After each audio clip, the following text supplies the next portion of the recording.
Welcome to the 5G Podcast. We're glad you're here. We hope you enjoy our conversations about God, guns, games, goals, and gastronomy. Now sit back, relax, and enjoy this week's episode. Good to go. You are ready, senor? Ready as I'll ever be. Ready to hear my apology? That's right. About. I gotta prepare myself for this one. Get the popcorn. Yep. I need to apologize. So, I guess previously, I just want to make sure this is For working. long-time viewers of the 5G podcast, you'll know Steven has opinions. That's putting it mildly. I'm probably one of the most opinionated people on the planet. Many opinions are had, and they're not always right. They are not always correct. Mm-hmm. No, I need to apologize. So previously, I mentioned we were talking about the second season of Wheel of Time, Yeah. and I was okay with the first two episodes. Meh. They're like kind of continuing from the first season where it was like, okay, come on, let's move. Like, it's just blech. Third episode was actually pretty okay. Like a solid 6.5 out of 10. Yeah. Which on my scale is like watchable. Definitely watchable. I do need to apologize though, because previously I said that the actor that plays Rand would be better suited by a 2x4. Yeah. Mm-hmm. I said a 2x4 would have more emotion and more acting prowess than this actor does. Who's like one of the main characters. And the reason my apology is to the 2x4. Oh. Because I think a 2x4 is infinitely better than this character. Oh no. And in the third episode, it just proved it more. It was literally like a cow patty.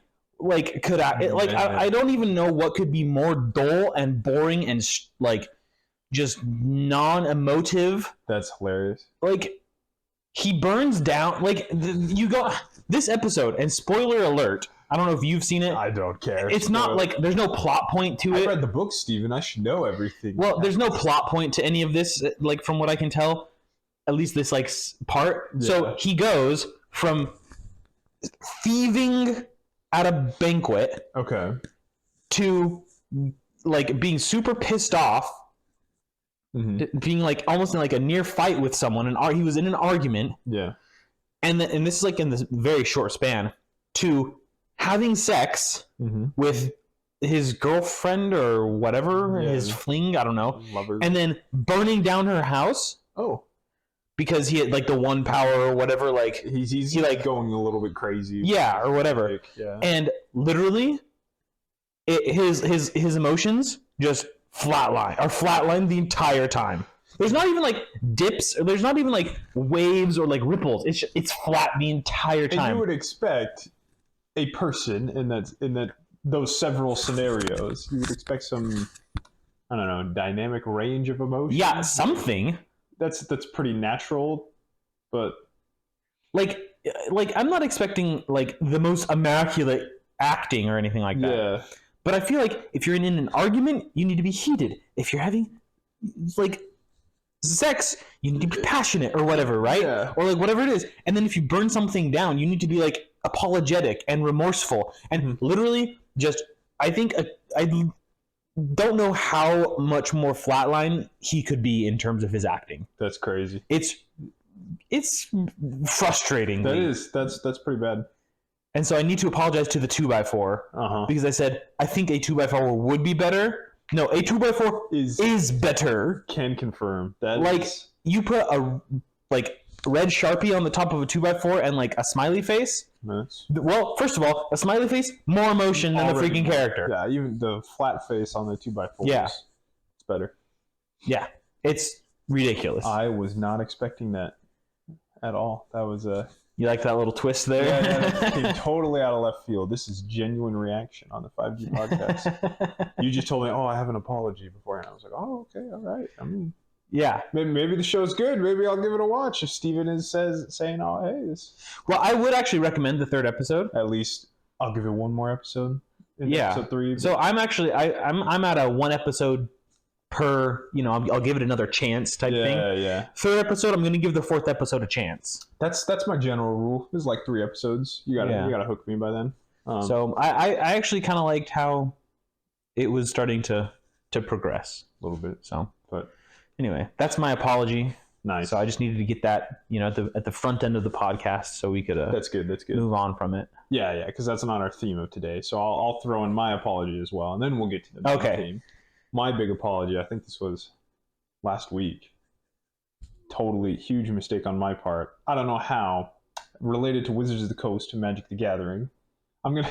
I already know I'm gonna come off totally pompous and say, "Oh, this is my apology." While I just immediately shift the blame to Wizards of the Coast. But I quizzed you last week on the next Magic product to come out, Ravnica Remastered. Mm-hmm. Somewhere in the confusion of the flood of new products and new content from Magic the Gathering, I thought was coming out like that week or 2 weeks ago or whatever. That's what I thought I had seen announced, and like people were building hype and already talking about it.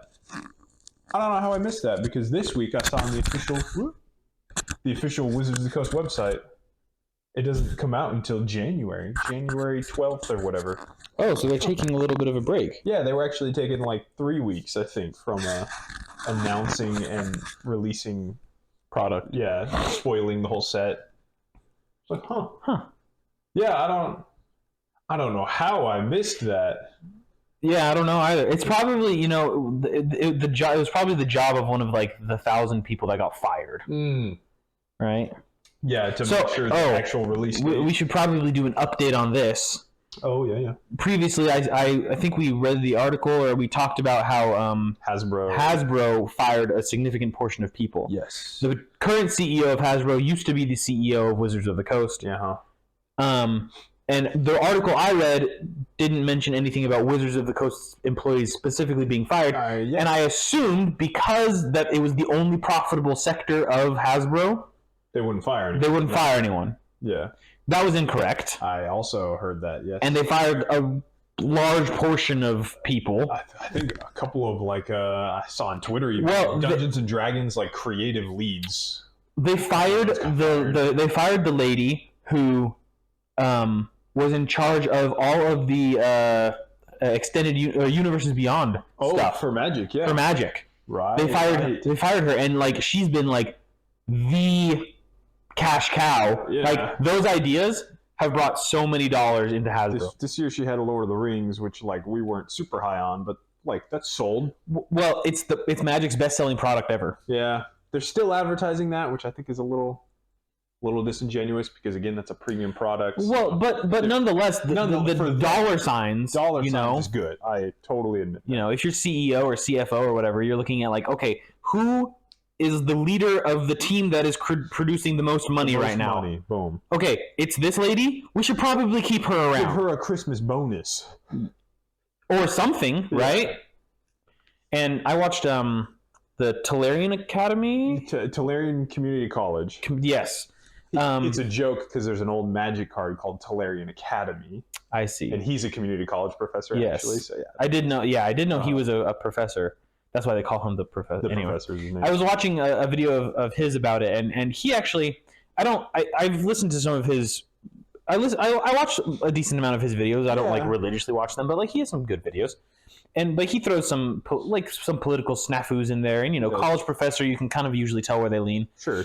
And I was watching his video about this whole debacle, and I was kind of expecting it to be not communist rant, but in a similar vein where it's the people need to rise up against the overlords or whatever, right? And unionize, and he actually had some. It wasn't like that at all. No. He actually had some really good takes, and I was watching the video expecting to disagree with a vast majority of what he was going to say, and I was like, oh man, he's bringing up really good points about this, pretty convincing. Yeah, especially he presented it in a very good way. I would recommend to everyone watching that video. I don't know if you saw it. I didn't finish it. I feel like I saw the first minute or two and then got caught up. It's yeah, I watched the entire thing, and it was one of his main arguments, and I've heard this before from people who are anti-capitalist or anti-big business or whatever, where it's like, how can you pay your employees $15 an hour when the CEO is making $30 million a year or whatever? And it's like, okay, that's like a non-starter in like a healthy business, right? In my opinion, right? Like, whatever. Like, I don't, there's, anyway. But then the professor's argument was, okay, your purpose of firing these people, first of all, like if you have a struggling business section that's not producing money, it's a money sink. Maybe you do need to cut that out. Yeah. Right. And he admitted that. He's like, yeah, like if they're trying to refocus their business to be profitable, which is the goal of business, then you might need to trim some excess, right? There's benefit to looking at the numbers and the dollar Exactly. signs. That is important. And it's always a crappy situation for whoever gets fired, but you move forward and onward and upward, right? Yeah. But he was like, but why would you cut anyone from the sectors that are making you money? They're doing well, yeah. And doing like the only thing keeping the business positive, Yeah. right? Like in the black. Mm-hmm. And he's like, because the CEO was like, we need to trim, we need to, cut back excess. And this is like the last lever we're able to pull. The last lever we need to pull. I saw that quote, and it was, and the professor was like, this is the last lever? Like, really? Like, how many people did you fire? 1,100, right? 100. Okay, what did you pay those people? Let's say it's $100,000 a year, which it's not. Yeah. It's not. But that's what? $11 million? Or 11? How many? Yeah, I think so. I'm going to do the math just because I don't want to sound 1,100 stupid. people. 1100 times 100. No, so it's $110 million. 110 million. Okay. But all of those weren't from. Not all of those were from Wizards of the Coast. Yeah. No. The CEO himself. So let's say you're paying your employees $100,000, which is generous. Very, very high estimate. Very, very high. Let's say you're paying your employees $100,000 each. Mm-hmm.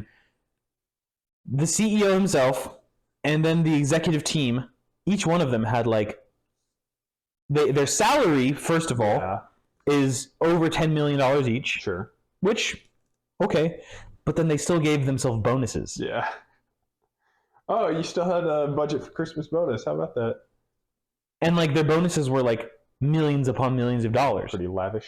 And so if you can say like why you're like as someone who aspires to be a business owner mm-hmm. and who has started businesses with my family, when I look at this, I'm like, what are you doing? Yeah. Like, what's the reasoning? Like if your salary is like contractually set, it can't be changed.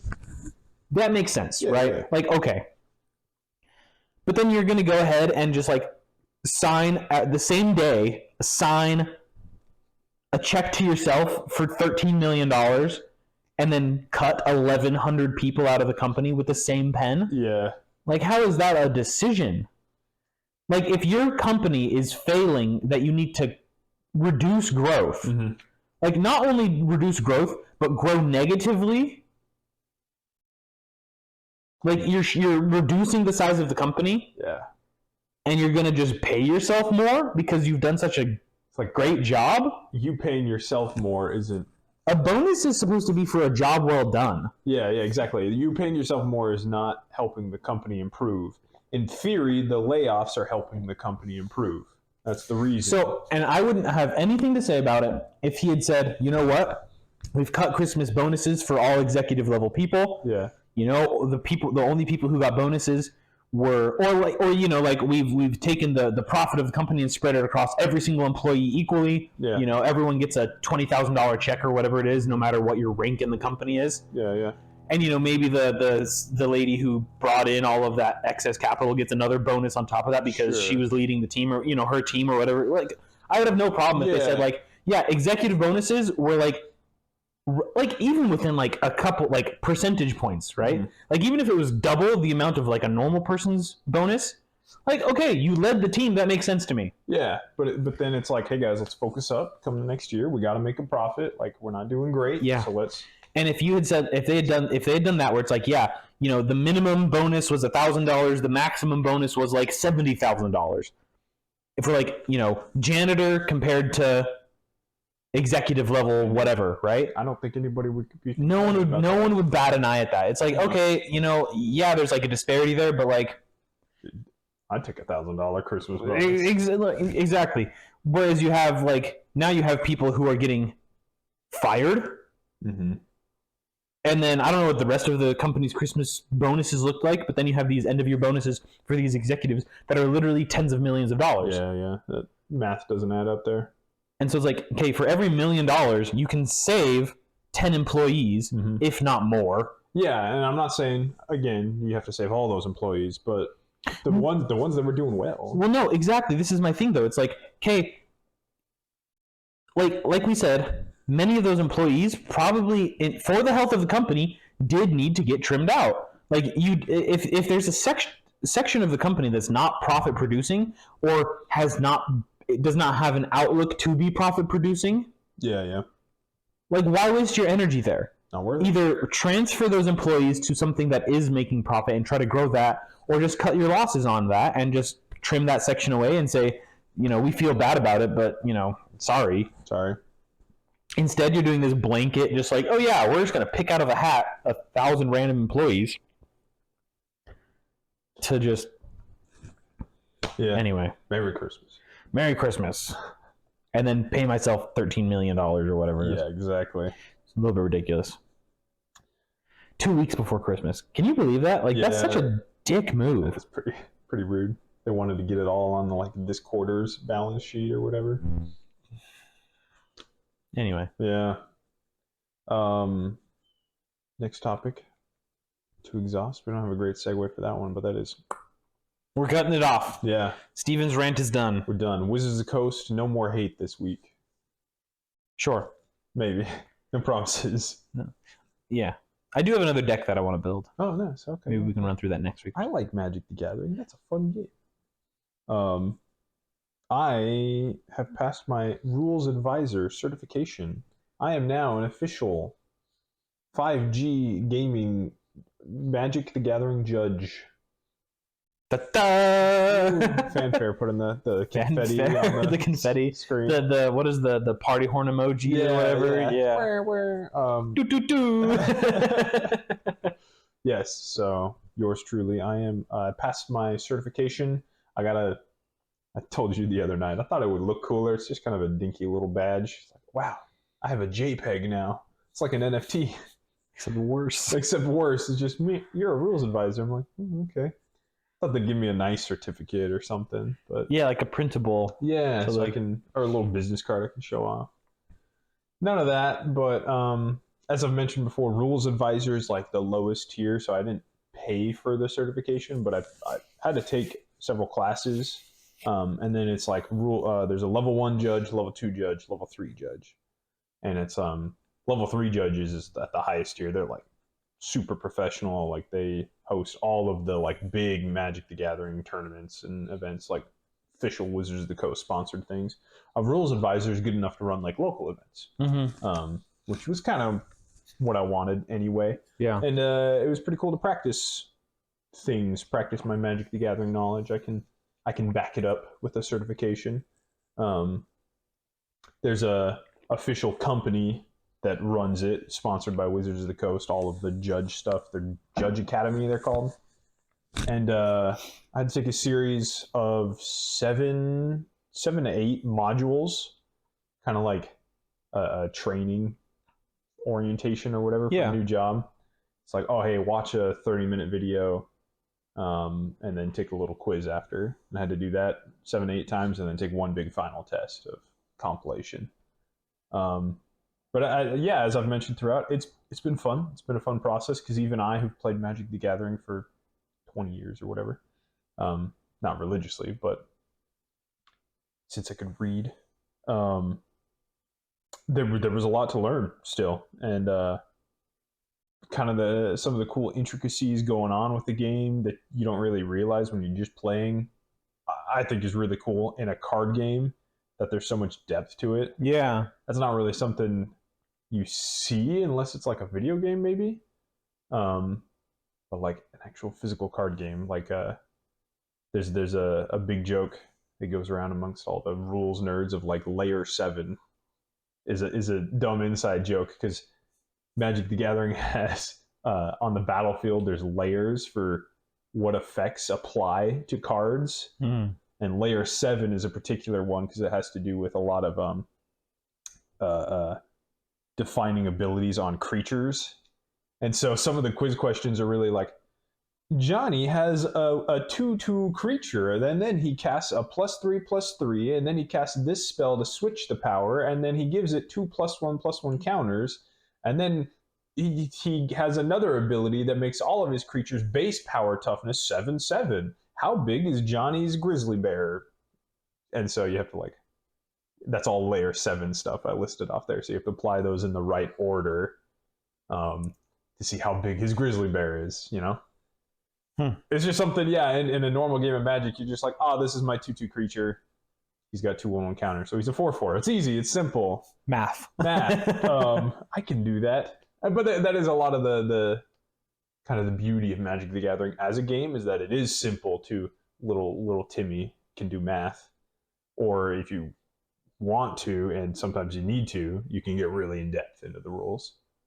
So it's been pretty sweet. I know what happens if they don't really do many of these effects now, but if you switch a creature's power and toughness, you can do that like 7 times, and I can tell you the result. In addition to all the other effects going on.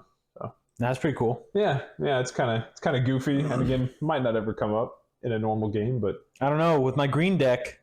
yeah, because you're like, oh, this guy's a 21/4, and then somebody else is like, I'm gonna switch his power and toughness. It's like, well, actually, if he's got a bunch of 1/1 counters, that won't do anything. Sorry, for the most part, it won't do as much as you think it will. Interesting. Yeah, layers. Interesting. There's, I know I've joked about before, like casting a spell. You think, again, little Timmy is just like, oh, I tap my 2 mana and I play my spell. Like, there's actually 7 steps to casting a spell before it even enters the stack. Pay for mana, declare your casting, start to cast, get further. Pick targets. Pay mana isn't actually till the end, because first you got to determine the cost of the spell. If there's abilities that change the cost of a spell, and then you got to pay interesting. mana. And then there's alternate costs, additional costs. There's pretty fun. When are you picking your targets? Sometimes there's delayed triggers for that. That's a fun one I found about. Reflexive triggers are kind of cool. It's usually a lot of cards you see. It's like you'll get the normal trigger of like, oh, when this creature enters the battlefield, you may sacrifice another creature or whatever. And then the next line is, if you do, or when you do, target creature, blah, blah, blah. That's a reflexive trigger. So it's like in the same paragraph, but it's actually 2 separate triggers. So you don't, it could be relevant of like... It's like reflexive verbs in Latin languages. Yeah. Your second trigger isn't on the stack. It can't be interacted with until this first one resolves. So nobody can interact with your second trigger yet, or they don't have the advanced knowledge of what you're going to do with that second trigger. They can see the card and see it's going to trigger. Interesting. So maybe. Can you do something where it's like, okay, so there's a card that says sacrifice a creature. And this might not even be a card. That's fine. I'm giving an example. Yeah. It's a sorcery or an instant that says when you play it does something that is whatever, like gain 3 life. Yeah, sure. Which no one cares about. Keep it simple. Yeah. Gain 3. But then it says you may sacrifice a creature. If you do, all other creatures take that much the power of that creature and damage or whatever. Yeah, right? yeah. Can you? So that would be a reflexive one, right? Mm-hmm.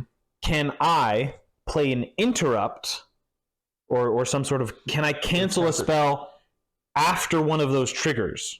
You can counter the ability if it's a counter target ability. So I could make if it's that, right, where it's like, oh, I'm gonna play this. I'm gonna sacrifice a creature, so then everything takes 5 damage or whatever. Yeah, right? Yeah.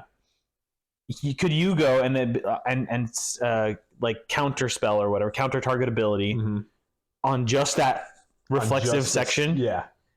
So I would sacrifice. I'm like, I have a 20/20, and I'm going to sacrifice it to do 20 damage to all of your faces. And then I sacrifice my 20/20, and you're like, actually I'm going to counter the second one there. Just the ability. Because there's technically two separate abilities. Correct, yeah. Oh, fascinating. I didn't realize that. Reflexive abilities. There's a pretty neat, in addition to that, additional costs is a way to tease a little bit. Because there's some some draw spells, for instance. Additional costs are before the spell goes on the stack. So draw spells will be like, as an additional cost to cast the spell, you have to discard 2 cards or something. Yeah. And then maybe you draw 4. And so it's like, oh, I'll pay 3 mana, discard 2 cards, and now I'm going to draw 4. And you're like, actually, I'll counterspell that. And so you just discarded 2 cards and paid 3 mana to do nothing. So, okay, here's a question, though. Because doesn't the cost go at the end of... That's at the end of the cast trigger, right? That's the end of casting before your spell goes on the stack. So now your spell is cast. So the payment goes before it's on the stack, and it can only be countered once it reaches the stack. Once it's on the stack. It's not a spell until it's on the stack. And I so see. It's always counter-target And that's spell. why it's counterable after you've paid for it. Mm-hmm. I see. Yeah. Okay. There's some goofy ones with, I think I've mentioned before, with changing the cost or altering the cost of things. There's a really fun old card called Trinisphere, and they've never done anything like it. So it's literally like in the rules, it's like, this is the Trinisphere rule. It just says that the cost of spells can't be less than 3 mana. It's like you have to pay 3 mana for things. If anything's cheaper, it's got to be 3 mana. And so it can be kind of funny if you have cost reducers. Like the big one is Phyrexian mana, right? Where you can pay 1 mana or 2 life. And so there's a funny example they gave. There's a spell called Dismember. It's 1 colorless and 2 Phyrexian black. So you can pay 3 mana, or you pay 1 mana and 4 life to cast the spell. But because of the rulings, if Trinisphere was out, you're like, yeah, I want to pay 1 mana and 4 life. Trinisphere would be like, it sees that, and it's like, you only paid 1 mana, you need to pay 3 mana. So then you would pay 3 mana and 4 life. Instead of just 3 mana. Instead of just 3 mana, yeah. So it's kind of a irrelevant situation, but it is technically existing of like, you're modifying the spell before your opponent's casting it. Interesting. Screwing with them. Interesting. Yeah. Changing costs and casting, it's interacting with abilities. It's a lot of like niche stuff. Yeah. But I've enjoyed it, and now I'm official. You're official. You have a badge. Yes, I got a little JPEG.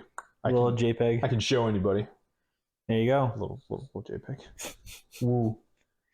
That's cool, though. I think I know that while we've been playing and you've been doing your studying, that there have been instances where like we've had to ask you like a very like interesting interaction between stuff, and you've been able to like look at it and like work through it and be like, yeah, okay, this is how this works, and like it's been very, very cool to be able to see that. Where normally we'd all be like, what the heck? I don't know. How do we want to play it? Rule of cool, like right?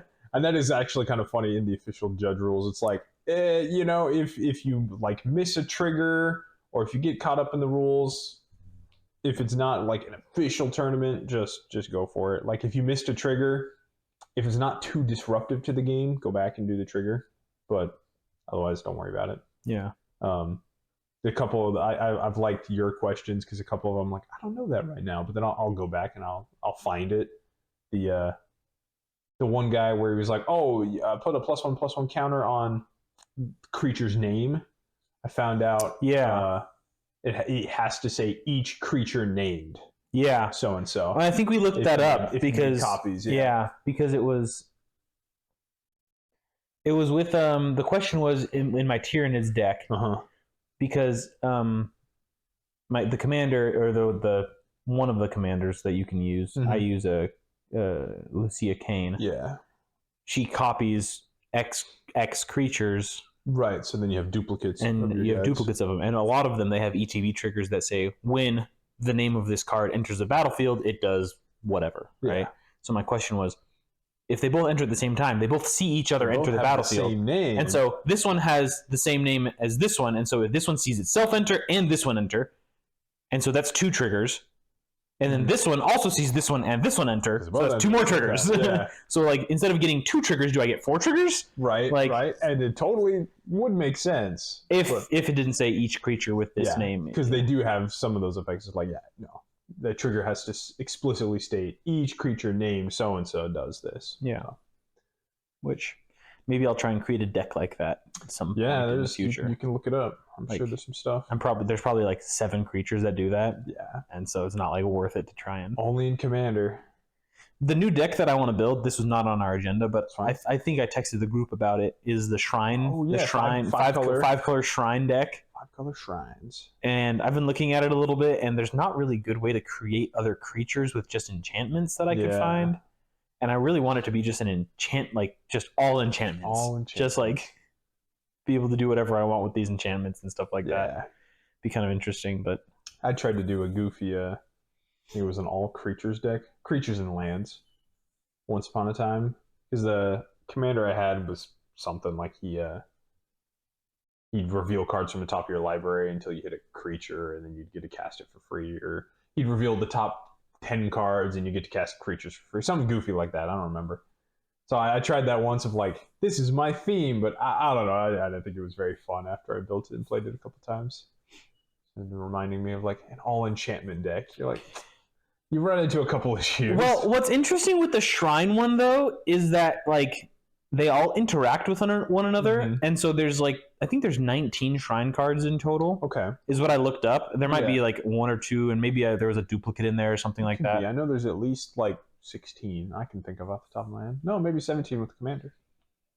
Yeah, so I think, like I said, there might have been a duplicate in the list that I looked up. Because I just looked it up on the Gatherer app. Sure. And just creature type Shrine. So maybe they had like, anyway.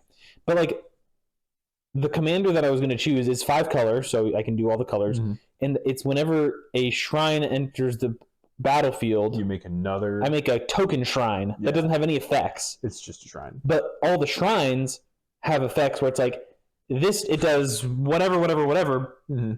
based on how many shrines you have. Yeah, to start your upkeep, deal X damage to target opponent, where X is the number of shrines. Yeah, or you gain X life, where X is the number of shrines you control. Yeah. And so this commander card also allows me to cast shrines from the graveyard. Oh, yeah. So like each turn, I'm allowed to cast 1 shrine from the graveyard. Mm-hmm. And so if I have 1 shrine on the battlefield, and then I cast one from the graveyard, you get the token. I get the token, but then I can also just play them from my hand. Yeah.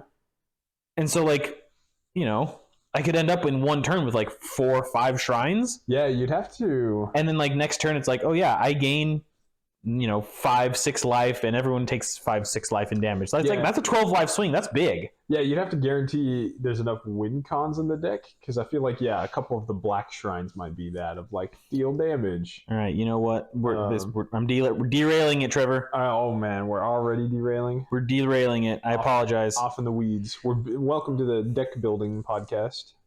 We should do maybe not. It'd probably be a very, very boring episode. I know content creators do it, but I don't know. It seems kind of niche. All right, so it says there are 19. Let's see here. They've done shrines 5 times, or so 3 times. There's a really cool one where there's a black one. I'm just going through them. There's a black one where at my end step I may pay 1 mana when I do destroy target creature with toughness X or less, where X is the number of shrines. 1 mana removal is not bad. Yeah. You could mill a player at the beginning of your end step. You may pay 1 when you do target player mills X, where X is number of shrines. Here you go. The white one at the beginning of your end step, you may pay 1 if you do create a 1/1 colorless spirit creature token for each shrine you control. That could be good. All right, swarm them. What's the there's a 5-color one called Sanctum of All. I forget what that one does. Let me find her. I think it's called Sanctum of All. Yeah, it is. At the beginning of your upkeep, you may search your library and or graveyard for a shrine card, put it onto the battlefield. If you search your library this way, shuffle it. Okay. If an ability of a shrine you control triggers, while you control 6 or more shrines, that ability triggers an additional time. That's it. Okay. That would obviously go in the deck, right? Yeah. Because like Secret Commander almost, but not really. Yeah, he doesn't win you the game, but he's really good shrine synergy. Forgot what he did, but Actually, you know what? I might make that card the commander, and then I think that's literally an enchantment though. That I don't recall if that one's a creature. oh, you're right. It's a legendary enchantment. Yeah.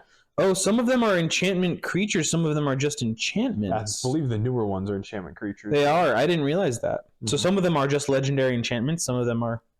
The one that I would choose for the commander is a legendary enchantment creature shrine. Its mana cost is 4, 3, and 1 green. Yeah. But then it has the 5 pips on the bottom, and then ability, yep.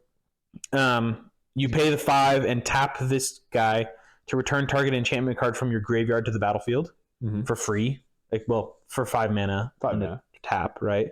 Ghost Shintai of Life's Origin. That's exactly correct. And then when he or another non-token shrine enters the battlefield under your control, create a 1/1 colorless shrine enchantment creature token. And it doesn't trigger once each turn. It doesn't trigger once each turn. Yeah. So beginning of or even you could do end step. Yeah. On previous player's end step, pay 5, tap it, get an enchantment back. That comes, you get the 1/1, and then they don't have summoning sickness. Yep. And then you untap, do it again. Yeah, you can probably supplement the deck pretty well with other enchantment style support. There's a decent amount of enchantment creatures now in Magic if you need just more of like defense. To stay alive if most of your deck's enchantments. And then 5 color, so you need some good like ramp and mana fixing. There would be a ton of ramp in there and a ton of like multicolor lands, things like that. Yeah, it would I think it'd be fun. I might try and build it and see what you have to think about it. But sure. I've been thinking about Magic lately since we're already off on this train track. Like Magic is, I don't know, new releases are just getting so powerful, new cards, and I'm not saying our group is really so meta anyway, but it's hard to keep up with. There's something in me that is like already hearkening for simpler times, simpler Commander, even as early as like, I don't know, 2 to 3 years ago. It just felt like the game was a lot simpler. Maybe the games went shorter. I mean, we've had some games where there's the 4 of us or whatever that go like an hour and a half, 2 hours. Yeah. Like I think we've done it. And not because our decks are bad. It's because everyone's, I think, is good. All these cards are pretty powerful. That we're all just like, we're not so powerful where we're just winning on turn 4. Well, yeah, we're not building CEDH. We are trying to like spend time and have fun together. It's not like, all right, who can make the most dickish deck and like win on turn 4, right? Because there are definitely ways to do that. So we're not that, and then we're not like pure kitchen table Magic where you're just like, look at my 8 mana 7/7. Yeah.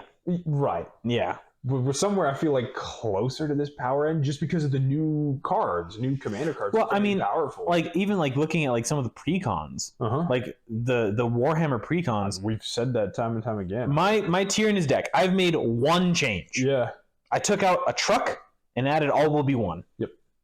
Added a combo. And that's like just a random combo that like works, but like it's not like the win con of the deck. No. And like that deck hangs and has won against better deck. Not better decks necessarily, but like I think it's just because new cards.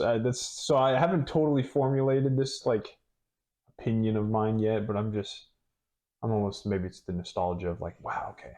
There's a joke they call Battle Cruiser Magic. It's like when everybody plays just these giant like 8 mana plus things like battle cruisers. I don't totally want that, I don't want to just do nothing for the first 7 games of first 7 turns of Magic, but I don't know. Like, well, let me tell you, there are ways to get around that because that's all I do in my games is I big stomp. Well, there's just some fatigue I think we've talked about when you're like, oh, look at this new Magic card. It's got paragraphs. And then, the card unfolds and it's just a scroll of more text, and you're like, it's the Book of the Dead, just like written out. Like, oh, okay, well, cool commander, bro. I don't know what it does. I'm not reading all that. And it was cool when there was like keywords and then like a commander has like one ability. Yeah, and you're like, oh, cool, I can build around that. Like, that's kind of versatile, but you can go a couple different ways with this. Now it's just like so explicit and specific, like, hey, you've never seen this effect in these colors. Oh, hey, let's also throw this effect on, and maybe one of these and a couple keywords, and you're like, I don't need all of that. Like, yeah. it's just it's a little complicated. There's some, and maybe I'm partially to blame, but a lot of the new stuff that's all like exile this and exile that from your opponent, and then cast those spells, and it's like, oh, you got to read the paragraph of text every time on each new card, and it's just, I don't know. And then you do something, and everyone's like, "Wait, how did you do that?" And you're like, "Well, this interaction, this guy does this, this, this, and this, and then this does this, this, and this. And so if you combine them, you get Exodia, and I win." Yeah. So in paragraph 2, subsection 3, we're literally just like mini lawyers. Is like how it kind of turns into, right? And maybe it's, I don't know, if a Magic designer wants to come on the podcast, maybe they're running out of ideas or something, so they have to complicate the game more. Well, I mean, but to be fair, there's only so much you can do. Mm-hmm. Like, okay, I make a big 8/8 for 7 mana. Ooh, okay, cool. I make another 7 mana 8/7. This one has trample. Like, you can only do that so many times before you're like, hey, he has to do something else. Yeah. Right? Yeah. Or else they would just be not like, there's so many. There are only so many combinations of like keywords, like standard keywords and like power and toughness before it's like, what's the point of like, why are we just like random number generating these guys? Yeah, you know, like an AI made them. Yeah. Instead, let's like come up with some cool interaction. But then that's true. You know, I just think how long's Magic been out? 40 years? 30 years. 30 years? Yeah. Like, they had their 30th anniversary last year, I believe. 30 years is a long time to try and keep continually producing. Oh, I agree. Yeah, good monsters. It is a feat. Good creatures. So yeah, there was a. What was I going to say? I want to say this year is the first time in Standard. That's a dead format. Nobody plays that anymore. But so I believe it's the first time ever in Magic in Standard where there's not a vanilla creature. So you can do with that metric what you will, but a vanilla is just like a 2-mana 2/2 with nothing on it. Yeah. No keywords. It's just the whole box is just flavor text. It's just fun stuff. And traditionally, throughout Magic's history, in Standard is a 2 to 3 year rotation. You've always had at least a vanilla creature in somewhere in that, but yeah, we don't have any right now. I just read they might just never print those again. Like the game has just evolved past that. Well, and I mean, tokens have filled that gap. I think so. Yeah. You know, and I mean, even tokens have keywords now. Yeah, that's true. Like, and sometimes they have other. Make a 2/2 token with menace. Make a 1/1 flyer. This token gets blah blah blah. Yeah. Exactly. So I think the popularity of Commander is probably to blame, because while there's more design space in Commander, they're pushing out more product for Commander. Yeah. Commander evolved from people wanting a non-competitive format where you could play your goofy cards. Yeah. That couldn't see play because they're too slow in a real format. And now Commander's very popular. Wizards of the Coast is kind of pushing the power level a little bit. Those are my random thoughts on that. It's interesting for sure. There's really no way, like, you can just talk to your play group and be like, well, we're just not gonna do powerful stuff. You can't. There's no way you to. No, I mean, as long as we don't do like CEDH type decks, I think we're fine. It's probably fine. That's why it's just something. And like, there are decks where like all of us play where there's like kind of borderline, where it's like, this seems a little bit close to that CEDH. Like, it's a slow, competitive deck. Slightly slower just because we don't have the expensive fast mana. Yeah. But like, Caleb's a rock deck. Mm-hmm. You know the one where he creates like a 1/1 rock or whatever, and then basically just wins. Just rocks your socks off. Yeah. There's that one, and then, you know, there are other ones where it's like, they're slower, but then once they pop off, it's like, oh, geez, you just can't win against it. Yeah, it's the cascading, like, domino effect. Yeah. I'm to blame. I've definitely got combo decks too, but I try to, at least, in my head at least, I think lately, I've been like, maybe I don't need overcomplicated cards. Some of these new Commander-only cards. Yeah. Just like, I don't need that. I'm okay with combo decks because I think in my head, I at least try to make them somewhat simple. But my persist stuff that I have in mind is like, easy. It's classic. It's very easy. It's like, I give 1/1 counter when it enters. It dies. It enters. no more -1/-1 counter because math. Perfect. Kill him again, and then this, and then you guys all take 1 damage at a time. Easy. And I'm going to do that 70 times, so you each take 70 damage. Yeah. I would like to do this loop 5 billion times. Yes. It's like, Easy. great. Yeah. Cool. Anyway, there's our magic rants. That was not the intended topic of conversation, Trevor. Right. And that's my fault, probably. Right. Whose fault was that? It was definitely my fault. All right, so our goals-themed episode, right? Yeah, this is a very... How much time have we wasted already? Half. No. Yeah. Okay, that's not that bad. That's fine. Yeah. That's still long enough we can put it on the title of the episode. Probably. Because it's New Year's. This will be the New Year's episode. Yeah. Doo, doo, doo. Wait, I need an air horn. Yeah, fireworks. This is our New Year's episode, and that's when people are prone to talking about goals, for the first couple weeks of January. So yeah, New Year's resolutions, as they say these days. that's right. That you resolve to do something one day and then forget it the next. I saw something, this is a while ago, and I'm probably going to butcher this statistic, and it probably wasn't even real because I probably saw it on Instagram or something. Yeah. Pardon me. It said that gyms Oh, okay. and like fitness centers see like a 90% spike in sales in January, In January. and they reach like maximum capacity for like the first 2 weeks of January. Whoa. And then after that, they go straight back Yeah. to like normal populations inside of the gym. I believe it. I mean, it sounds reasonable enough. I just think it's funny. Yeah. It's, we're human. So something about seeing, the start of a new year, it's just a good time for us to reset. Yeah. Yeah. Resolve to change your life for the better. Yeah. Jeez, I'm yawning. Whether or not that lasts.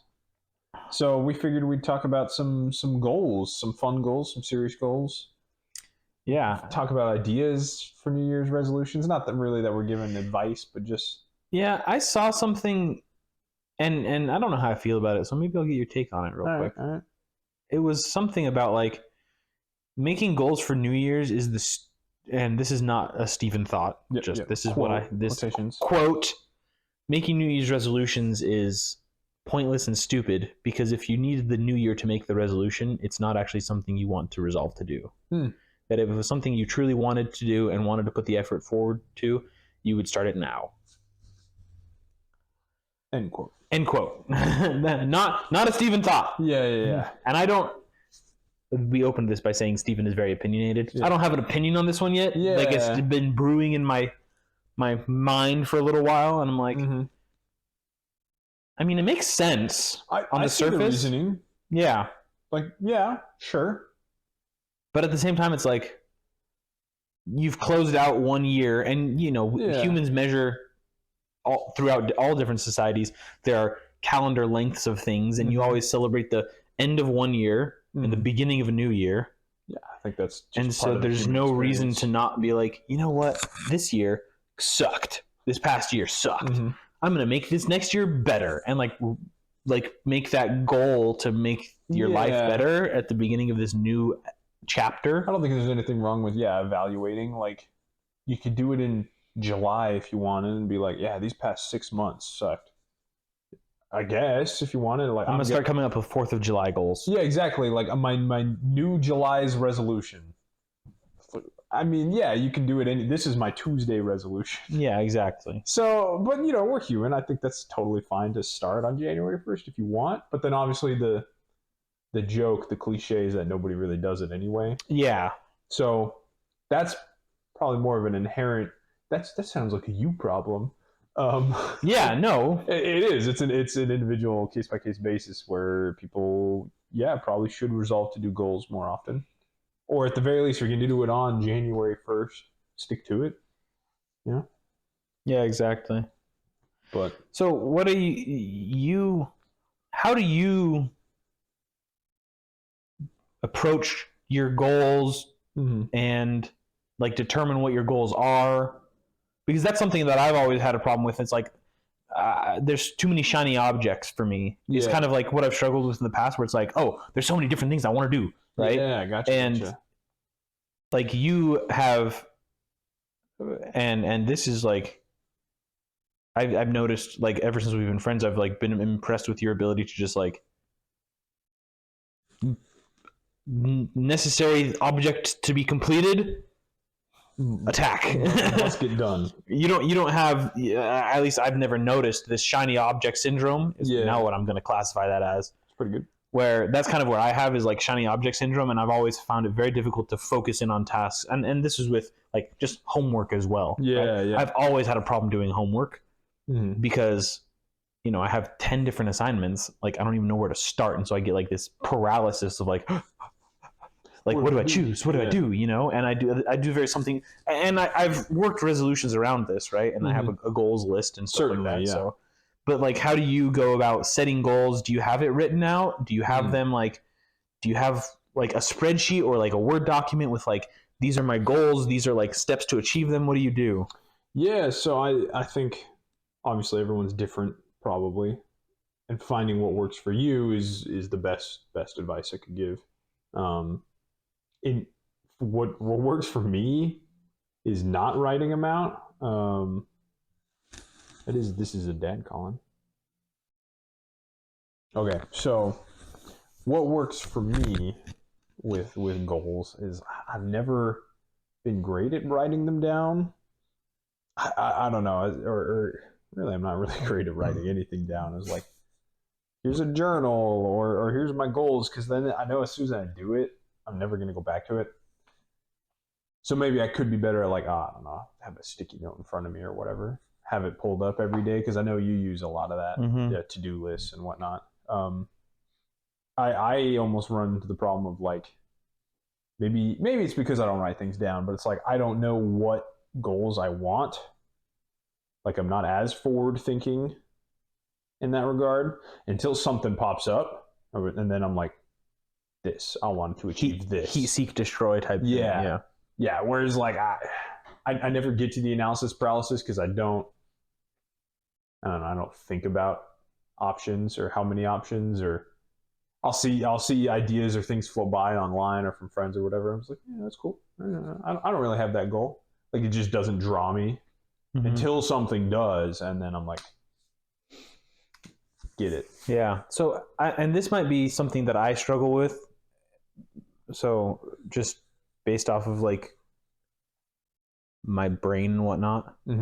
But do you have, like, for example, I really love guns. I really love construction projects and things like that, right? Yeah. And I really love designing buildings and things like that. I have Revit, which is a 3D modeling software on my computer for construction.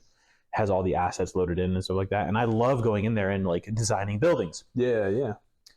But whenever I, have free time, or and even this applies to like magic decks, right? Like it's really actually fun for me to go through and like theory craft a deck and like put it in, and like I enjoy doing that. And then calling you on Discord and saying like, all right, Trevor, how bad does this suck? Let me know what you do. But most of the time, and I have goals and like I want to do things, and it's like little things, or like things that would be fun for me to actually do, but then I find myself like sitting down on my computer to do something, and then opening YouTube and just scrolling through that, or opening a game and just playing the game, instead of like, I would find probably more enjoyment, fun, and just joy out of the other things, but I find myself in this rut. Do you have that problem, or are you like... I do, yeah. So I think I would say I'm pretty self-aware of that, though, and so it is something that's like on the back of my mind. Sure. And so that's why I've like dropped things on occasion where it's just like, I'm getting nothing from this. Sure. An example being of like, I'm playing a game on my phone or whatever, and any spare time I have of like, I got 4 minutes here, I'll go play a game on my phone. I'm like, this isn't really doing anything for me. I could be doing something else. And then so when I see it get to a point, I'll be like, you know what, I'm gonna drop this. I'm done. Usually before too long, something else takes its place anyway. I'm like, sure. I'll scroll on YouTube for 4 minutes. YouTube Shorts, which I hate because that can just suck you in. It's like TikTok. The exact same thing. It's the exact same. I think it's less algorithmically driven. Maybe, yeah. It's less communist. I don't know. Probably not. But but it's the same thing where I'm just like, nah, this is a waste of time. I don't need this. Or it just turns into a different game on my phone, different app.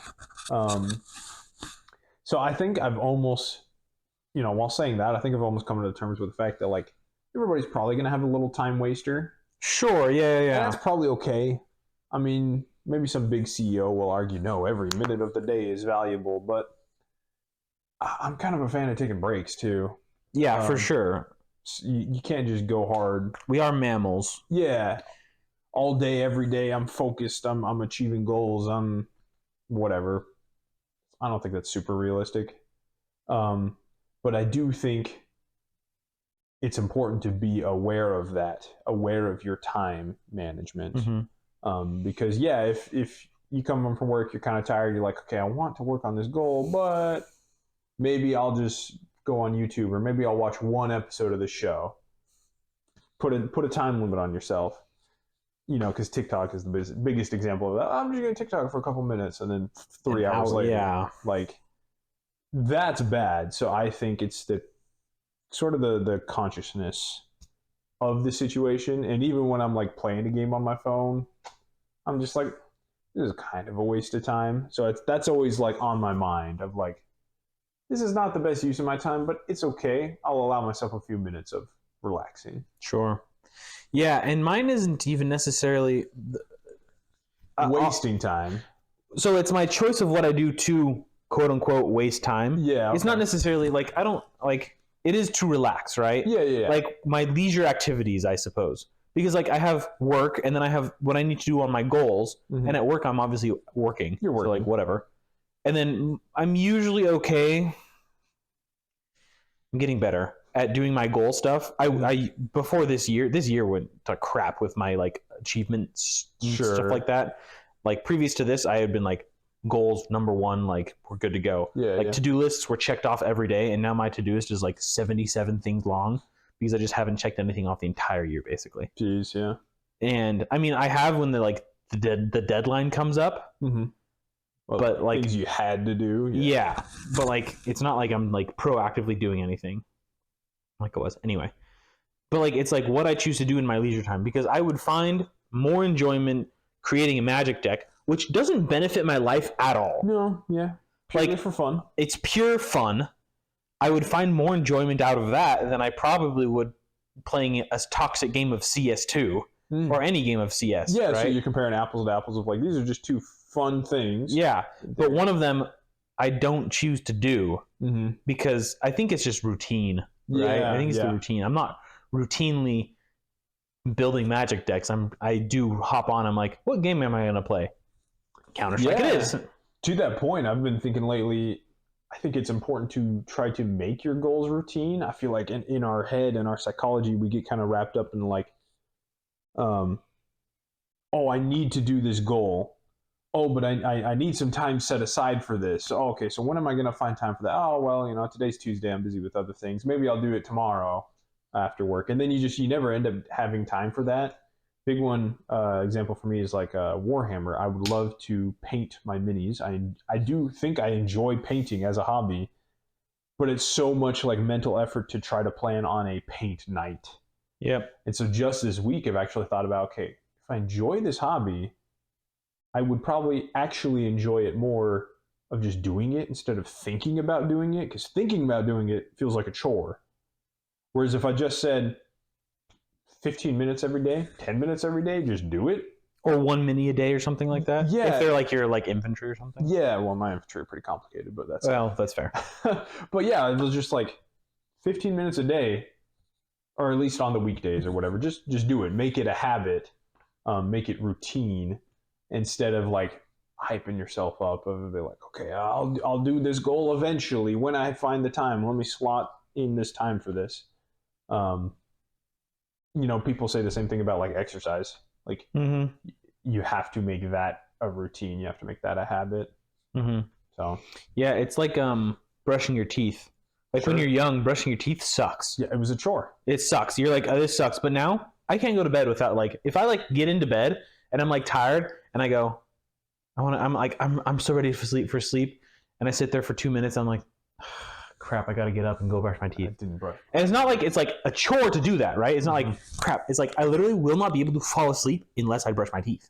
Oh yeah, okay. Like that's how it is for me. And so I think if you like making your goals like that is something where it's like, oh, I have to do this to like to do it, not tear my psyche apart type thing, right? Or it's like, so. Yeah, absolutely. I approve of that as well. Like, don't, especially when it's the little things, don't make it a big thing. Exactly. Just have your goal and just do it. Start somewhere if it's hard. I mean, brushing teeth is maybe not a good example of that, but sure. Yeah. But if it's something, a complicated goal, or maybe it's got several steps, just log a time for it and commit to that. And keep it simple. One thing that I've struggled with and have found solutions to, and this is people say this all the time, but you never listen to other people, right? No, yeah. Is like other people. There are goals that you have that are overarching goals for your life, right? Maybe not like your life, but like multiple years of your life. Sure. Long term. And to get to a point where that goal is being achieved daily or, consistently is a super daunting task. Yeah. And like, if you look at it as like trying to complete that task, you're like, this is going to take literally 4 years of my life to achieve this. Why should I even start? It's going to take so long. Is it going to even be worth it, right? What I have found that I do that works is to just start somewhere. Okay, yeah. And I know, like, everyone always says, like, oh, you just have to start. But it's like, okay, but like, you can't just start. Yeah. Right? Like, for example, if you're someone who is like relatively unhealthy, has never like gone to a gym in your life, you can't just you can't like go to the gym and just start like Olympic lifting. No. To like gain muscle. Like, first of all, you won't know what the heck you're doing. Second of all, you're gonna like destroy yourself because you haven't worked out ever, and you're gonna hate it, and you're gonna quit in 2-3 days time. And so, if your goal is to become like healthier, like start with something like simple. Like, okay, let's say you work in an office, right? And you take a break at 10 o'clock every morning. Yeah. Instead of going and sitting in the break room, take a lap around the office. Just go on a walk, yeah. Just take a walk around the office. Yep. And if that's too difficult, just like walk up and down the hallway or something like that. Easy. And then do that for a week. And then before adding anything else, like before even nothing else. Don't stress yourself out. No. And that's something like, it's like you can still be on your phone. Yeah, sure. Like if you're like in the parking lot or like on the sidewalk, you can still like scroll on TikTok on your phone while walking. I do it all the time. I'm playing a new game on my phone that's it's like Pokemon Go but with Monster Hunter. Yeah. I'm walking around hunting monsters. Exactly. It's and so, and then you can start adding like, oh, okay, don't go to the gym yet still. No, yeah. Like week 2, drink 8 glasses of water a day. Like make sure you drink enough water every day. Done. And then cut out your sugar soda for diet soda, whatever. Yeah. And then simple little things. And then, maybe one night it's like a nice night out, and just as like an experiment, go on a walk with your significant other, or go on a walk with a podcast or a book, listening to a book or a podcast or whatever, right? You got just go on like the dog. Like a half mile. Sure. A half mile is like a 15-minute walk if you're walking at a slow pace. Around the block, like give or take. And then if you enjoyed that, or if it wasn't painful, it wasn't terrible. If it wasn't terrible, like if you could like do it again, and you might be tired after that, right? Like your legs might be sore, but you're not going to feel like horrible about doing that, right? It wasn't a huge time commitment. No. You didn't like stress yourself out about like I need to do this. And it's something like I mean, not everyone, but like many people can walk. Like most of the population can walk, and obviously there's some people that can't. And like I don't know what to say about that. Sorry, I'm not the expert, but no, nor I. But like most people can get up and walk a few feet, or half a mile, even a quarter mile. Yeah, keep it simple. Just walk around the neighborhood. Just walk down to the main street near your house and walk back. Like that's probably a quarter mile to a half mile. Yeah, and it's going to take you 15 to 30 minutes to do that, and then do that once a week, and then do it twice a week, and then do it every day. Yeah, until it's just routine, until it's just easy. And then, you can start increasing the distance you go, you know? Mm-hmm. Like, and if that's your long-term goal, it starts to become a little bit easier. yeah. I like what you said about that. I could probably apply that a little bit better for my long-term goals. Because again, I'm not great at writing things down. But it probably would be easier if I just had that in my sight at least. Well, and that's what I do. So I do this, right? Mm-hmm. And this is something that I do. And I need to apply to other goals that I'm working on, right? Mm-hmm. Like my health goals is something that I've been lacking on this past year, whereas previously I had been doing really well on them.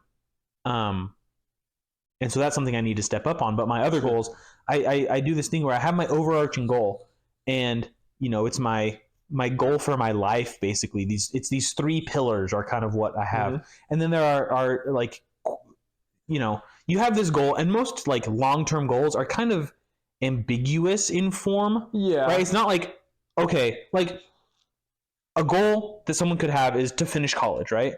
Like that is a goal. That has an end date. But like even that is like, okay, there are steps that need to be taken. It's not just like, I work on college every day. It's like, no, you need to pass this class, and then this class, and then this class, and then this class. Exactly. So there are micro steps to that goal, right? Yeah. There's these larger goals where it's like, okay, like I want to have a successful business. Yeah, there you go. It's like, well, what does that even mean? Tomorrow I will make a successful business. Exactly. It's like you can't just do that, right? So, okay, first of all, you have to qualify what your definition of successful business is. Yeah. Is it you make this $1 billion company, or is it you can support your family off of its income? Mm-hmm. Right? Like, what is it? Then you have to go, okay, how do I get there? Right? Yeah. And you have, if it's a 10-year goal, you can then make it into a 2-year segments of goals, right? Sure. From here to here, I need to do this by year 2, and then by 4, I need to do this. Boom, boom, boom, boom, boom. And then from there, you break down that 2-year segment into what do I need to do per year, and then you say, okay, what do I need to do this year to achieve this year's goal? Yeah. And what do I need to do to achieve year 2's goal? And then you just think about year 1 and 2. That's it, yeah. And you could even probably just think about year 1. Like, what do I need to do from today to next week to achieve this goal? On the topic of businesses, the first year is pretty crucial. You probably won't make any money the first year of a business. Probably not a ton. Yeah. Probably not a ton. You might make a little bit, but not a ton. It takes some time. Businesses take a long time to get rolling. That's why you see all these billionaires are like in their 50s, and they've been working on this business since their 20s or even teens in some cases. Right. Yeah, first year you probably won't be profitable, and what is it in the first 5 years? 80% of businesses fail, even. Yeah, I think their definition of failure is wrong, though. Yeah, that seemed a little high to me. Well, I think their definition is also people who just shuttered it. Oh, okay, yeah. Where they're just like, I don't want to do this. I'd rather be an employee for someone and collect my paycheck and go home and not have to worry about anything. Sure. And so maybe that's not business failing. That's just you realizing that you don't want to do it anymore. But I think they might classify that as a failure. Okay, for the 80%. Yeah. Gotcha. But it doesn't have to be business though. It can be health related. It can be, personal finance related. Like any long-term goal. If you're a bad budgeter, if you're a bad, if you spend flamboyantly, where you spend, what's the word I'm looking for? Shoot. Extravagantly, but irresponsibly. Yeah, okay. If you're irresponsible with your financials, that can be something where it's like, okay, you know what? You don't need to be like a financial expert to save some money, right? Mm-hmm. You don't even need to have a budget. No, yeah. You can literally just open another bank account, which is super easy, and just every paycheck put $100 in. Mm-hmm. And just don't look at it. And, after 10 paychecks, it's $1,000. Mm-hmm. Like $1,000 can go, like, that's a pretty good little nest egg there. Yeah. So, how you have 26-ish paychecks a year, it's $2,600. And if you're living paycheck to paycheck, $2,600 can be a lot, Yeah. Start simple. Break down the long-term goals. Exactly. Make things routine. Exactly. That's cool. And I don't know. Do you have any other thoughts? No, I don't think so. I kind of mentioned we talked about health a little bit and some of my random fun hobby goals, and that's that all. You've been very successful with your health goals. Yeah, yeah. Go over that. Sure. That was one thing. Talking about finances, my wife and I were talking about it for a while, and we had done a budget and looked over our finances and everything. We're like, all right, I can commit to this goal, this diet plan. Because diets are expensive. Eating healthy is pretty expensive. Um, but we committed to make the sacrifice at the start, and it took a few months of deliberation. And now I'm kind of at the point, which is nice, better job, better paycheck, where health is a priority to me. So I don't look at the price tag so much of like eating healthy because I know that's super important. Um, but that's not for everyone. Um, anyway, so I made the decision at the start, and and yeah, as you said, I kind of just I pick a thing and I just do it. I just stick to it. My coach who got me in the program, he's kind of bragged about me a little bit to other people and to my wife as well. He's just like, yeah, Trevor was so easy. Like he didn't need any coaching. He's a little bit convincing to like do the program because it was mainly the money concern at the start, and then I just did it. But it was cool because now that we're talking about it, it's kind of coming up to my remembrance. It started out pretty simple, but also pretty hard in terms of diets, I think. But it's all focused on high protein, low calorie diets, basically. So you're eating a lot of like vegetables because vegetables are like almost nothing in calories, but they're pretty nutritious. They'll fill you up. So that's kind of the main thing. High protein, low calorie. They eat every 2 to 3 hours, which I found is pretty nice. It's pretty effective. And I liked having that schedule in my head that was pretty strict. I even put alarms on my phone at the start of like, I know when I'm eating next. Like, oh, in 3 hours, my alarm goes off. I get to eat more. Um, so that was a big thing. And then also just like uh, hydration was a huge part of it, and that was one of the things. That's why I mentioned like every week I kind of added something extra. It was like, yeah, go on a walk or make sure you drink enough water. And I even drink like twice the amount. It was pretty easy for a guy my size to drink a gallon of water. I'm sure you felt the same. For sure. And in Arizona, you can drink a gallon of water a day easy. But some people don't. If you don't even realize it, that's never been me. Some people can like go the whole day without drinking water. I don't know how. No, right now. I'm low on my water consumption, and I'm probably sitting around like 3/4 of a gallon a day. Yeah. Like my peak water consumption, like where I was like consistently hitting like a gallon and a half a day. Yeah. Nice. I don't know. And I wasn't trying to. I was just consuming that much water. Right. You know? That's weird. Yeah. I feel like there were some fitness people online, some stirrings going around. There was like water makes you fat or whatever. Water weight. I'm like, no, that's dumb.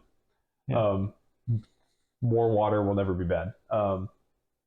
Couple other random little tricks I did. I'd already cut out sugary sodas before this diet even. I was just like, hey, I prefer to eat my calories. I don't need to drink my calories. Food tastes too good. I can live with diet sodas and everything. So it's just water and sugar-free drinks for me, and that was never a hard swap at like restaurants or events or whatever. I'm fine with water. Tons of vegetables. I found frozen vegetables are pretty cheap. Salads are pretty easy. You can get sugar-free salad dressing that actually tastes pretty good. So I've it's like a lot of little things, like we've said throughout the whole episode, keeping it simple. That yeah, added up to a pretty big change. 100 pounds, give or take, of change. That's super significant. Yeah, and like it was just a lot of little things that added up to it. You go to a restaurant and you just don't look at the fried foods. I'm at the point now where I don't really care for that anyway. But at the start, it was just like, okay, let me look at the grilled chicken breast. It tells you right on there. Most menus, it's like, that's only 300 calories. It's pretty solid. Grilled chicken breast with asparagus? All right, sign me up. Or whatever, your vegetable of choice. Yeah. Broccoli. some restaurants' broccolis have been a little subpar, but I'm like a vegetable like Connoisseur at this point. Yeah, like, oh, this asparagus needed 3 more minutes on the grill. Like, but it's weird. I never thought I'd get to the point where just like, yeah, I look forward to like eating some lean protein and some vegetables. Like every other food is like, eh. Now that I'm transitioning off the diet, I'm a little more lax, and I still kind of have a soft spot for like some good like baked goods. Carbohydrates, baby. Yeah, I do. But like home baked goods, not just like any random crap, because that part of me is like changed now. Like I don't need to spend my calories on this. Sure. This is just empty carbohydrates. But like if your mom makes some like homemade cookies, it's like, yeah, I mean, or homemade cheesecake. So that's the long lasting thing that'll stick with me throughout this diet, throughout this goal I had. I dropped 100 pounds on a strict diet. I might gain some back up a little bit, but I don't think I'll ever get back to there because my brain is just hardwired now with the vegetables, the lean protein, and making diet choices, like smart choices of like, this food is not worth it. I'm not gonna. Yeah. It might taste good, but I would rather have something else. Sure. For my calories. And there are things that you're willing to like we're going to sushi on Thursday. Yeah. And that's something where like you can still go do, it's not so strict. Like, yeah, you're going to look at the fried rolls compared to like the fresh rolls. You're going to be like, I'm going to stick away from the fried rolls and just get the fresh rolls. There's still carbohydrates in it, but you're not like sworn off of carbs. No, right? No. And every other time I had tried to do a diet, yeah, you saw it so negative of like, oh, I can't have these things. And it sounds cheesy, or maybe just to me because I heard it a bunch, but it's just like, oh, a diet is giving up all the foods that you like. Yeah. It's really not. It's really been kind of refreshing to like order salmon at a restaurant. I'm like, yeah, I want some salmon. Yeah. And again, it's not for everyone because it is a little pricey, but like vegetables aren't expensive. Our meals at home have been pretty solid. I've done just like we're doing ground beef, we're doing taco meat, like super simple ground beef taco seasoning. My wife, she'll like make a real taco with the tortilla and all the fixings and everything. I'm like, I got this. I got some 0-calorie taco sauce, and I got a bunch of vegetables on the side or whatever. Like, I just like meat. It's pretty good. You have to get Ryan's lettuce wrap recipe. Oh yeah, okay. It's turkey wraps. Yeah. But your lettuce is a fine one, right? I assume. Totally fine. Lettuce has ground turkey, bunch of like different like Asian sauces, like soy sauce and things like that. But it also has water chestnuts in it, which I don't know what those are. I'm assuming it's a carbohydrate, but well, they're not. No, it's a root. It's like a root. So maybe it's probably similar to like a, I don't know, carrot maybe. Yeah, I don't know. But they're chopped up really finely in there, so it's not like you're eating like just like a potato. Yeah. It's like there's very little of it, so that sounds pretty good. They're very good. There's stuff like that, yeah, where it's just the little swaps make so much sense. Of like sauces can add up calories pretty quick. Yeah. Salad dressings, even though you're eating healthy, if they just drench it in salad dressing, it's not healthy anymore. Buns and bread is huge, and trust me, I do like bread. Everyone likes bread. It's just a lot of extra calories which you don't really need. So it's really not hard to get things lettuce wrapped. Or like only eat one slice of bread with the sandwich. I don't know, dumb things like that. I think I've told you before, I kind of enjoy keto bread. Actually tastes pretty good. I've had some. You gave me some. It's pretty okay. It's pretty good. It's just like more fiber, which like the keto diet is like fiber is a negative carb. It's healthier. Yeah. Things like that. So again, if like my mom home baked bread, I'd probably have a slice. Yeah. But just like with some butter. Oh yeah. Fresh butter. Nice and warm. Ooh. But like just the random like grocery store bread, I'm just like, I don't need that. Like, well, and it's also so full of crap. Yeah, exactly. Like regardless of the caloric intake, like the packaged bread, it just has so many chemicals in it that are like, I don't feel like this is like necessarily what I should be eating. Garbage. So it's cool. It's definitely cool being at the point, achieving this goal for me. It changes your brain. It rewires you a little bit. Yeah. So it's very cool. it's been very, very cool to watch your process and go. You've been very not strict, might not be the right word, but very staunch in your beliefs about it. And we had the bachelor party, and there was many temptations, I'm sure, while we're there to have, Doritos or Oreos, whatever, right?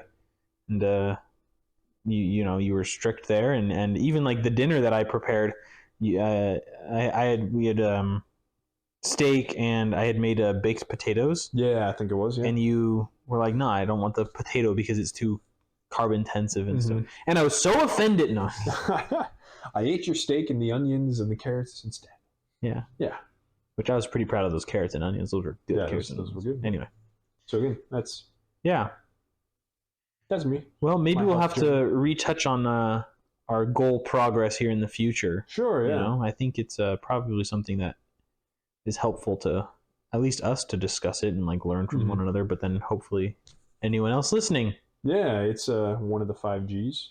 Hopefully it's more important than just New Year's. Hopefully you're thinking about it more.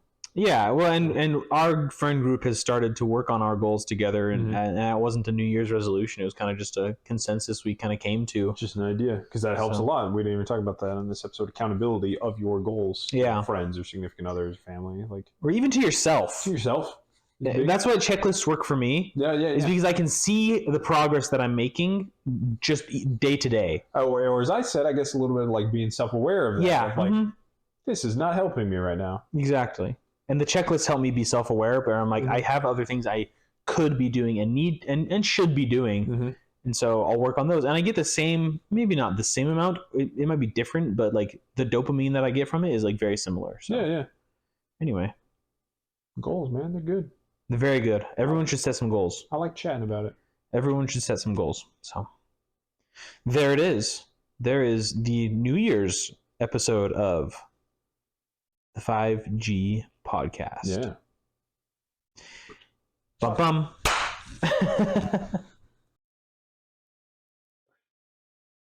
Thanks for watching this week's episode of the 5G podcast. We hope you enjoyed.